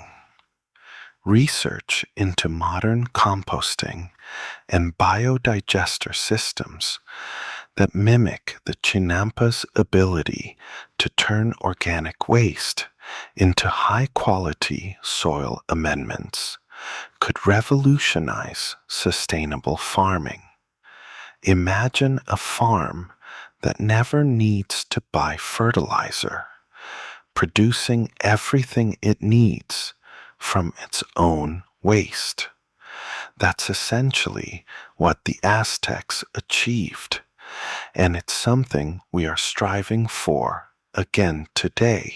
Furthermore, the Chinampa's water efficiency is a critical lesson in an increasingly water-stressed world. Their reliance on capillary action for irrigation, minimizing evaporation, and maximizing water delivery to plant roots is far more efficient than many conventional irrigation systems that lose significant amounts of water. Concepts like hydroponics and aquaponics, which involve growing plants in water or with water containing fish waste, share conceptual similarities with the Chinampa system's integration of aquatic and terrestrial elements, albeit in more controlled environments. It's almost like the Aztecs invented hydroponics before anyone even knew what a hydrogen atom was. The Chinampa's inherent biodiversity and polyculture approach also align perfectly with modern ecological farming principles. Moving away from monoculture, which is vulnerable to widespread pest and disease outbreaks, towards diverse planting schemes can create more resilient and naturally pest-resistant agricultural systems. The Aztec method of intercropping and creating micro-ecosystems on their plots offers a valuable model for enhancing agricultural resilience and reducing reliance on chemical inputs. So, as you drift deeper into sleep, ponder the timeless wisdom held within these ancient floating gardens, a quiet testament to a past that holds powerful solutions for our future, perhaps helping us build greener, more abundant cities. Despite centuries of study and admiration, the Chinampas still hold an enduring mystery. Imagine that even with all our modern archaeological tools, historical texts, and scientific analyses, there are still aspects of these floating gardens that we don't fully understand.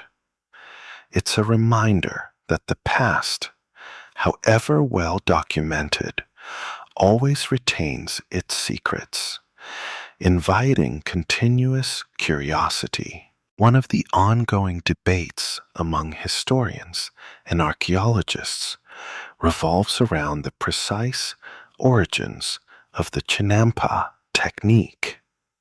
While the Aztecs certainly perfected and scaled the system, did they truly invent it, or did they adapt and refine methods learned from earlier Mesoamerican cultures?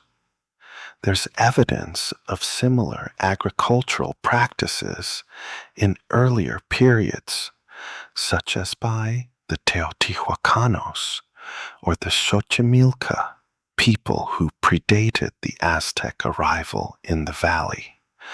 Historians still argue whether the Aztec Chinampas were a direct continuation, an independent innovation, or a synthesis of earlier ideas. It's a bit like trying to figure out if your favorite band invented their genre, or if they just made it famous. Another mystery lies in the exact long-term ecological impact of such intensive cultivation on Lake Texcoco itself. While the Chinampas were incredibly productive, the continuous dredging and manipulation of the lake environment must have had profound effects on its aquatic life and water quality over centuries. How did the Aztecs manage to maintain this balance for so long without, for example, causing irreversible salinization or completely silting up the entire lake? Was it simply constant maintenance, or were there subtle, unrecorded practices that contributed to this delicate equilibrium? We have some answers, but the full picture remains tantalizingly out of reach. Furthermore, the precise organizational structure of Chinampa labor and resource distribution, especially as the empire grew, is still a subject of scholarly debate. How were the communal efforts coordinated?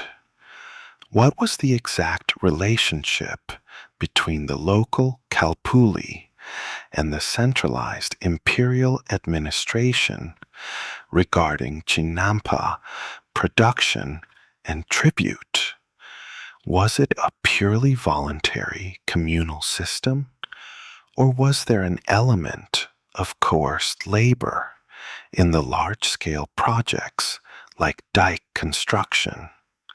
These are the kinds of nuanced questions that keep historians up at night, far past their bedtime. Even the total extent of the Chinampa system at its peak remains somewhat mysterious, while archaeological surveys and historical maps give us a good idea. The exact boundaries and total acreage of the floating gardens are difficult to precisely reconstruct. Erosion, urban development, and the changing landscape have obscured much of the physical evidence, leaving us with educated estimates rather than definitive measurements. It's like trying to perfectly map a city from a blurry old photograph. So, as you drift into the comfortable embrace of sleep, consider these lingering questions. The Chinampas, while a marvel of ancient engineering and a testament to human ingenuity, still whisper their secrets across the centuries, reminding us that history is a continuous process of discovery and that sometimes the most elegant solutions are also the most enigmatic. As our journey through the floating gardens of the Aztecs comes to a close, let's settle into some peaceful reflection.